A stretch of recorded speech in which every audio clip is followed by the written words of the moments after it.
What's up, everybody?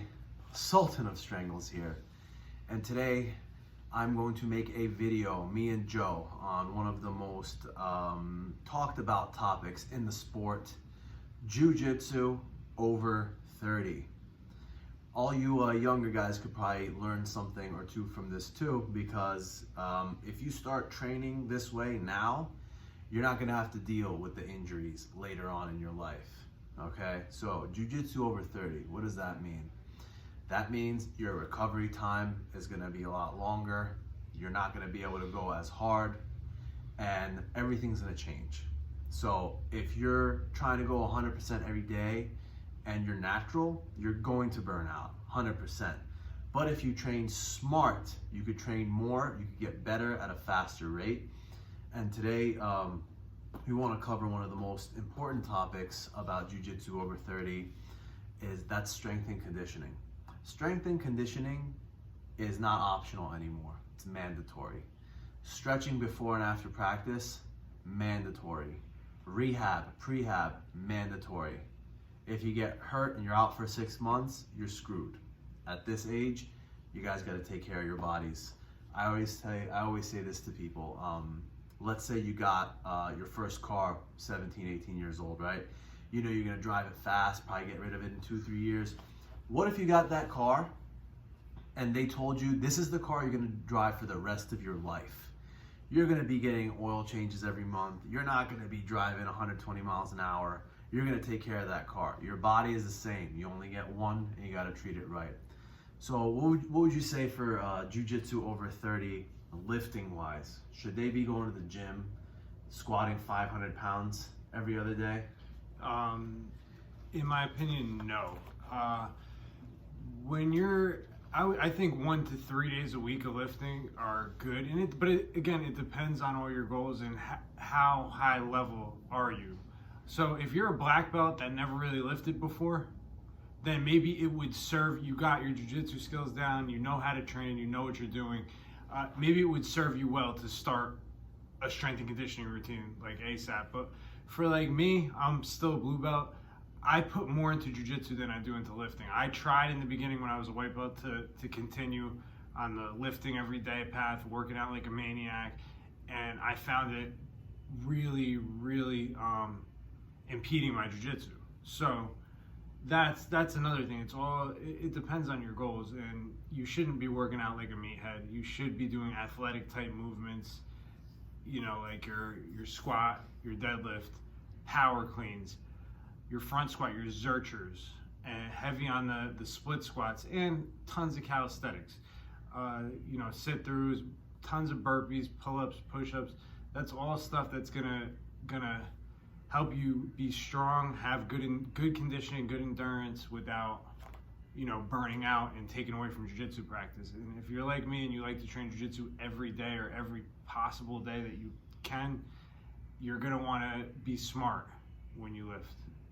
So yeah, I fully agree with what he's saying. I would say 3 days a week is optimal, and the reason I started taking it super seriously. For a couple of years I was lifting, but maybe twice a week, 3 times a week, and I kind of was just going through the motions. But there was this strength and conditioning coach, and this quote that he said just changed my outlook completely. He said, when you're driving on the highway, there's dividers, you know, there's the little dividers. Sometimes when you're driving on the mountains, there's like a little divider so you don't fall off the cliff. And he asked, how often in your driving life have you ever needed the divider? The answer is most people say never, right? That's the same with our ligaments and our tendons, right?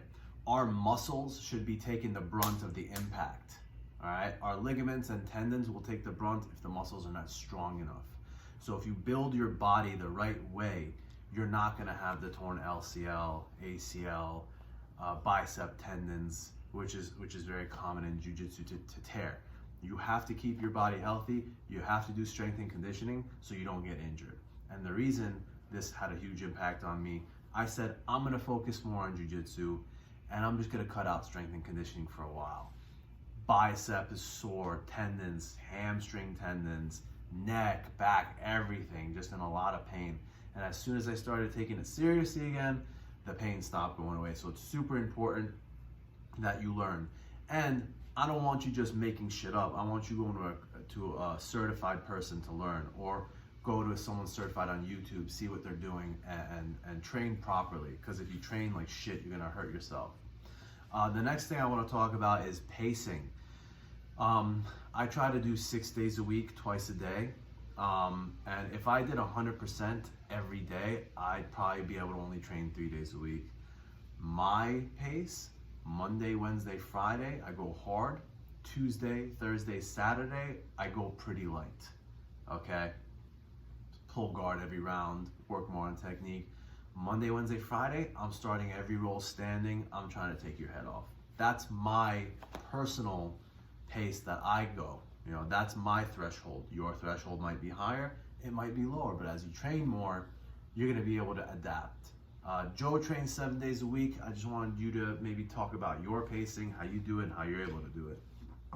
At this point, like, I'm 33, so, you know, at this age, I just go with how I feel. Like, I train every day, but how hard I go depends on how I feel. It depends on who's in class. It depends on a lot of things. Like, I'll keep rolling if people keep asking me, but, you know, I do try to focus. I found that when I started focusing a lot on technique, jiu-jitsu became a lot less of a struggle.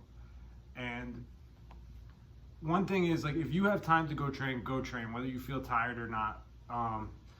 Get on the mats, you know, do some drilling, do some light rolling with people that you know aren't going to try to take your head off, but go on the mat. There's never a reason for you to just be like, I think I'm going to stay home today, really, if you have the time, because, you know, we're lucky enough to be able to do this every day, well, like, all the time. The only reason I would say is to work, to make money.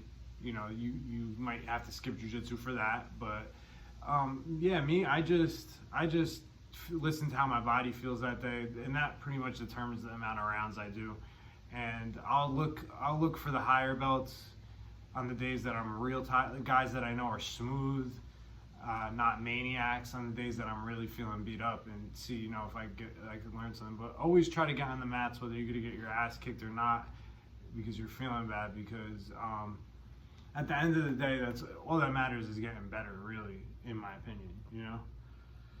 I agree. And again, this quote changed my life as well. Train smarter, not harder. All right? You go into the gym, you do freaking 40 pull-ups on one day, you're sore, you can't train the next day. Or you could go every day, do 10 pull-ups. The guy who does 10 pull-ups a day at the end of the week has done 70, and he's got twice as strong as the other guy. So remember, you need quality training, okay? Go in there and train smart. Don't burn yourself out. If you guys have any more questions, make sure to follow me on Instagram at KOOLRAK. You could follow my gym at Immortals Jiu-Jitsu, or my podcast at Rambling with Rack, with any questions you may need or any other videos you want me to make. Ladies, make sure to follow Joe. What's your Instagram, buddy? Joey 1.50. That's it. Awesome, guys. You guys have a great day. We're going to record a little strength and conditioning session for you guys to maybe guide you in the right direction. Hope you guys have a wonderful 4th of July.